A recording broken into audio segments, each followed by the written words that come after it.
திருச்சிற்றம்பலம். அனைவருக்கும் வணக்கம். இன்றைக்கி நம்ம ஆன்மீகமும் நாட்டு நடப்பையும் கொஞ்சம் பேசுவோம். இப்போ தர்மஸ்தலாவில் நடந்த நிறைய கொடூரங்கள் நடந்திருக்கு. இன்னும் நிறைய வெளியே வரல. நம்ம கேள்விப்படுறோம் அதுமாரி நடந்திருக்கு. கர்நாடக அரசு விசாரணை ஆணையம் அமைச்சிருக்கு. அதுவும் உண்மையாக நடைபெறுமா என்னன்னு நமக்கு தெரியல. அப்படி ஒன்று விஷயம் நடந்திருக்குன்னு இப்போ இந்தியா ஃபுல்லாக, உலகம் ஃபுல்லாக அந்த விஷயம் செய்தியானது வெளியில் பரவியிருக்கு.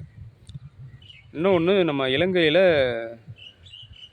இனப்படுகொலை நடந்த செம்மணிங்கிற இடத்துல நிறைய குழந்தைகள் எலும்புக்கூடம், பெண்களோட எலும்புக்கூடம் இனப்படுகொலைக்கு ஆதாரமாக நிறைய கிடச்சிட்டு வருது. அடுத்தது, நம்ம கோயம்புத்தூர் வெடிகுண்டு வழக்கில் 28 வருஷத்துக்கு முன்னாடி, இல்லை குறைஞ்சது 20 வருஷத்துக்கு முன்னாடி, 28 வருஷம்னு சொல்கிறாங்க. அக்யூரேட்டாக அந்த இயர் எனக்கு ஞாபகம் இல்லை. முன்னாடி அந்த வழக்கில் பல கொடூர செயல்களை செய்தவர் அபுபக்கர்னு நினைக்கிறேன். அவர் பிடிபட்டிருக்காரு. இது மாதிரி பல வருடங்களாக நடந்து மக்களுக்கும் வெளியிலையும் தெரியாமல் ரகசியமாக நடந்துட்டு வந்தது. வெளி உலகத்துக்கு தெரியாமல் இருந்தது. இப்போ தெரிய வருது. இப்போ ஏன் தெரிய வருது அப்படின்னா, எல்லாருக்கும் தண்டனை கொடுக்கக்கூடிய, தண்டனை பெறும் காலம் நெருங்கி விட்டது. அடுத்தது, நம்ம எல்லோரும் நியூஸில் பார்த்த காம கொடூர தாய் என பெயர் பெற்ற அபிராமி அவர்களுக்கு அபிராமிக்கு நேற்று தண்டனை கொடுத்துருக்காங்க, வாழ்நாள் சிறை. அவங்க செஞ்ச பாவத்துக்கு அது சரியான தண்டனை. இந்த தர்மஸ்தலா விஷயம் பார்த்தோம்னா, கர்நாடக அரசு மேலே எனக்கு ஒரு மரியாதை இருந்தது. ஓரளவு ஆன்மீக இதுவும் ரூல்ஸ் அண்ட் ரெகுலேஷனை பின்பற்றுவாங்க. படிப்பறிவு உள்ளவர்கள் கொஞ்சம் அதிகமாக இருக்காங்க. ஏன்னா பெங்களூர் எலக்ட்ரானிக் சிட்டியாக இருக்குல்ல, இந்தியாவிலேயே நிறைய வருமானம் தரக்கூடிய மாநிலங்களில் கர்நாடக அரசும் ஒன்று. நிறைய படிப்பறிவில் முன்னேறிகளும் இருக்காங்க. தொழில்நுட்பத்தில் வல்லுநர்களும் அங்கே இருக்காங்க. அதனால் கர்நாடகத்தின் மேலே ஒரு மரியாதை இருந்தது இது வரைக்கும். நமக்கு காவிரி தண்ணி கொடுக்கலினா கூட சரியாக ஒரு மரியாதை இருந்தது. ஆனால் இப்போ அதுக்கு சுத்தமாக அந்த மரியாதையே போயிட்டு அந்த கர்நாடக அரசு மேலே, கர்நாடக மாநிலத்தின் மேலேயே மரியாதை இல்லை. ஏன் அப்படின்னா, ஒரு தர்மஸ்தலாங்கிற நிர்வகிக்கிற ஒரு குடும்பத்துக்கு அந்த அரசாங்கமே பயப்படுது, அந்த மக்களும் பயப்படுறாங்க. ஒட்டுமொத்த கர்நாடகமுமே பயந்துக்கிட்டு கிடக்குன்னா, அந்த மாநிலம் சுதந்திரம் பெற்றதாக நான் நினைக்கல. இந்தியாவிலேயே இன்னும் சுதந்திரம் அடையாத மாநிலமாக தான் அந்த கர்நாடக மாநிலம் இருக்கிறதா நான் நினைக்கிறேன். எப்படி இந்தியா சுதந்திரம் அடையறதுக்கு முன்னாடி வெள்ளைக்காரனுக்கு பயந்துக்கிட்டு எதையும் வெளியில் சொல்ல முடியாமையும், நியாயமாக எதையும் செய்ய முடியாமையும் இருந்தாங்களோ, அப்போயாவது போராட்டங்கள்லாம் நடத்தினாங்க. ஆனால் சொல்லிக்கொள்ளக்கூடிய அளவுக்கு இன்னும் இந்த தர்மஸ்தலாவின் கொடூரங்களை பற்றி அந்த மாநில மக்களும் சரி, கட்சியினரும் சரி, பெரிய அளவு யாரும் இன்னும் போராட்டம் நடத்தலை. பாதிக்கப்பட்டவங்களே கொஞ்சம் ஒரு சிலர் தான் வெளியில் எதுக்கும் பயப்படாமல் சொல்கிறாங்களே தவிர, இன்னும் பாதிக்கப்பட்ட நபர்கள் இன்னும் வெளியிலே சொல்ல பயந்துக்கிட்டு, உயிருக்கு பயந்துக்கிட்டோ, உடமைக்கு பயந்துக்கிட்டோ, அந்த அதிகாரத்துக்கு பயந்துக்கிட்டோ, அதெல்லாம் விரைவில்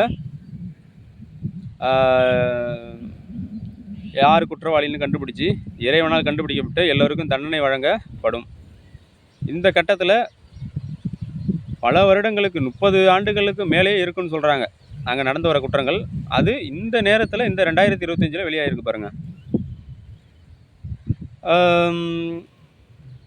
இப்போ அந்த தர்மஸ்தலாவை எடுத்துக்கிட்டோம்னா, அங்கே அந்த எல்லைக்குட்பட்ட காவல் நிலையத்தில் உள்ள அதிகாரிகள், அவங்க மேலே தான் முதல் குற்றமே.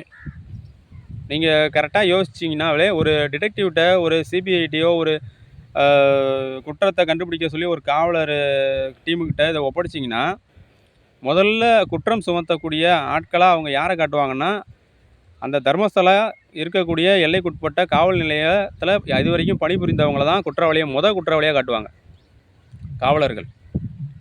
ஏன் அப்படின்னு சொல்கிறேன்னா, 30 வருடங்களுக்கு மேலாக வருடாவரும் இத்தனை பெண்கள் காணாமல் போகிறார்கள், இத்தனை கொடூரங்கள் அங்கே நடக்குதுன்னு கம்ப்ளைண்ட் வராமே வந்திருக்கும். அவங்க வந்து அது அது வந்து 100% அங்கே பிளான் பண்ணி தான் மறைச்சிருக்காங்க. எல்லாருமே இந்த தர்மசாலாவை குறிப்பிட்டு சொல்கிறாங்க. அங்கே போனவங்க காணாம போயிட்டாங்க. அது சம்மந்தமான இடத்துக்கு போனவங்களோ, அங்கே சம்மந்தமான நபர்கள்ட்ட வாக்குவாதம் வச்சுக்கிட்டாங்களோ, சண்டை வச்சுக்கிட்டவங்களோ காணாம போயிட்டாங்க. எல்லாமே கை காட்டுறது தர்மசாலா தான். ஆனால் இன்னமும் ஒரு வழக்கு கூட அது மேலே போட்டு அதை விசாரிக்கல காவல் ஆணையம், காவல் நிலையம். அப்போ முதல் குற்றவாளி 30 வருடங்களுக்கு மேலாக அங்கே இதுவரை யாரெல்லாம் பணிபுரிஞ்சிருக்கா எல்லாரையும் குற்றவாளி கூண்டில் ஏற்றணும், எல்லாருக்கும் தண்டனை கொடுக்கணும். அடுத்தது அங்குள்ள ஆளுங்கட்சி, எதிர்கட்சி ரெண்டு மேலேயுமே அங்கே அந்த தர்மசாலாவில் நடந்த கொடூரங்களுக்கு சம்மந்தம் இருக்கிறதா செய்திகள் வெளியாகுது. அதனால தான் இந்த ஆளுங்கட்சி எதிர்கட்சி ரெண்டுமே அதை விசாரணைக்கிறதுக்கு அவ்வளோ பயப்படுது. ஒரு சாதாரண தனிப்பட்ட ஒரு ஆள் அந்த கோயிலை நிர்வகிக்கிறவர், அவரு மேலே அவருக்கே அந்த ஆளுங்கட்சி எதிர்கட்சியும் மக்களும் பயப்படுறாங்கன்னா, அப்போ எந்த விதமான ஒரு ஆட்சி அங்கே நடைபெறுது? சட்டத்தின் ஆட்சி நடைபெறுதா? ஜனநாயக ஆட்சி நடைபெறுதா? அது எப்படியான ஒரு சுதந்திரத்துக்கு முன்னாடி இருக்கக்கூடிய ஜமீன்தார்களின் ஆட்சி முறை தான் அங்கே நடந்துகிட்டு இருக்குன்னு நினைக்கிறேன், கர்நாடகா முழுக்கவே. இந்த கர்நாடக மக்களை பார்த்தாவே எனக்கு இப்போதைக்கு அவங்கள நினச்சாவே ரொம்ப வேதனையாக இருக்குது. இந்த அளவுக்கா பயப்படுவாங்க? ஒரு இந்தியாவிலேயே யாருமே கோழைகள் இருக்கிற மாநிலமாக கர்நாடகா மாநிலம் இருக்குது. கர்நாடகாவை நினச்சாலே கோழைகள் மாநிலம் அப்படின்னு நம்ம வச்சுக்கலாம். சரி, அடுத்ததுக்கு நம்ம மாறுவோம். அது விரைவில் அதுக்கெலாம் ஆண்டவர் அதை என்னென்ன செய்யணுமோ செஞ்சு அதுக்கு உரியவங்களெலாம் தண்டனை வாங்கி கொடுப்பாரு. தண்டனை அவரே கொடுத்தாலும் கொடுப்பாரு. அடுத்தது நம்ம செம்மணி, இலங்கையில் செம்மணிங்கிற இடத்துல தமிழர்களை இனப்படுகொலை செஞ்சு இப்போ ஆதாரங்கள்லாம் வெளிவந்துட்டுருக்கு. இப்போ அடுத்தது போன வீடியோவில் நான் என்ன சொல்லியிருந்தேன்னா, ஆனி மாதம் என்னோடய கணிப்பு இருக்குது அப்படின்னு சொல்லியிருந்தேன். நான் என்னோடய கணிப்புன்னு தான் சொல்லியிருந்தேன். ஏன்னா ஆண்டவரானவர் அதை இந்த நேரத்திற்கு இந்த நாளில் வருவேன்னு எங்கேயும் அக்யூரேட்டாக சொல்லலை. நாமளாக இந்த ஜோதிட கணிப்பின் மூலியமாகவும் நமக்கு ஏற்படுகின்ற சிறு அறிவு ஒளியின் மூலயமாகவும் அதை கணிக்கிறோம். இன்னும் சித்திகள், ஆண்டவரது சித்திகள் இன்னும் வெளிப்படலை. ஆடி மாதம் வெளிப்படணும்னு நான் சொல்லியிருந்தேன், ஆனால் இன்னும் வெளிப்படலை. இப்போ ஆடி மாதம் நடக்குது, பார்ப்போம். விரைவில் வெளிப்படும். ஆனால் 2025 கண்டிப்பாக ஆண்டவரது சித்துகள் வெளிப்படும். வெளிப்பட்ட பிறகு இந்த மாதிரியே குற்றங்களில் ஈடுபட்டவங்கள மட்டும் கிடையாது, அரசியல்வாதிகள், தமிழக அரசியல்வாதிகள், இந்திய அரசியல்வாதிகள், உலக அரசியல்வாதிகள் எல்லாருக்கும் தண்டனை உண்டு. இது மாதிரி முக்கியமாக காவலர் பணியில் உள்ளவங்களுக்கு, இந்த வழக்கறிஞர் பணியில் உள்ளவங்களுக்கு, இந்த நீதித்துறை பணியில் உள்ளவங்களுக்கு, இவங்களுக்கெல்லாம் நல்ல தண்டனை உண்டு. ஏன்னா அரசியல்வாதிகள் தப்பு பண்ணால், மக்கள் தப்பு பண்ணால், யார் தப்பு பண்ணாலும் அவங்கள கட்டுக்குள்ளே வச்சு அவங்கள தண்டித்து அரசாங்கத்தை நீதியின் வழியிலையும் சட்டத்தின் வழியும் கொண்டு போகிறது யாருக்கிட்ட இருக்குன்னா, காவலர்கள்ட்டையும் வழக்கறிஞர்கள்ட்டையும் நீதித்துறையிட்டையும் தான் இருக்குது. ஒரு அரசாங்கம் ஊழலானதாகவும், ஒரு நாடு ஊழல் மிகுந்த நாடாகவும், குற்றச்செயல்கள் மிகுந்த நாடாகவும் மாறுதுன்னா, அங்கே முதல்ல குற்றவாளிகள் யாருன்னா இந்த காவலர்கள், வழக்கறிஞர்கள், நீதிபதிகள் தான். இவங்க ஒழுங்காக இருந்தால் அரசியல்வாதிகள் ஒழுங்காக இருப்பாங்க. அரசியல்வாதிகள் ஒழுங்காக இருந்தால் நாடு நல்லாயிருக்கும். இப்போ ஆரம்பம் எங்கே இருக்குது? குற்றம் ஆரம்ப அந்த மூல இடம் எங்கே இருக்குன்னா, போலீஸுக்கிட்ட இருக்குது, வழக்கறிஞர்கிட்ட இருக்குது, நீதிபதிக்கிட்ட இருக்குது. இந்த 3 பேரும் கரெக்டாக இருந்தால் அரசியல்வாதி ஒழுங்காக இருப்பாங்க. அதுக்கப்புறம் இந்த 3 பேரும் ஒழுங்காக இருந்து அரசியல்வாதியும் ஒழுங்காக இருந்தால் நாடு நல்லாயிருக்கும். குற்றங்கள் குறையும், நாடு வளமானதாக இருக்கும், மக்கள் எந்தவித சுரண்டல்களுக்கும் ஆட்படாமல், எந்தவித ஊழலுக்கும் ஆட்படாமல், அதிகார துஷ்பிரயோகங்களுக்கு ஆட்படாமல் மக்கள் நிம்மதியாக வாழ்வார்கள். இப்போ இதெல்லாம் நம்ம நாட்டில் நடந்துக்கிட்டு தான் இருக்குது. அப்போ இதுக்கெல்லாம் மூல காரணம் உலகம் பூரா நடக்குது. இதுக்கெல்லாம் மூல காரணம் யார்? காவலர், வழக்கறிஞர், நீதிபதி. இந்த 3 பேரும் மூல காரணம். இந்த 3 பேருக்கும் நல்ல கடுமையான அவங்க செஞ்ச பாவத்துக்கெல்லாம் கடுமையான தண்டனைகள் ஆண்டவர் வந்து கொடுப்பார். அரசியல்வாதிகளுக்கும் கொடுப்பார். மக்களுக்கும் செய்த மக்களுக்கும் கொடுப்பார். அடுத்தது ஆன்மீகத்தில் இப்போ நிறைய மதங்கள் வந்து உலகத்தில் இருக்குது. எல்லாரும் என்ன சொல்கிறாங்கன்னா, எல்லாம் ஒரு கடவுளை தானே காட்டுது,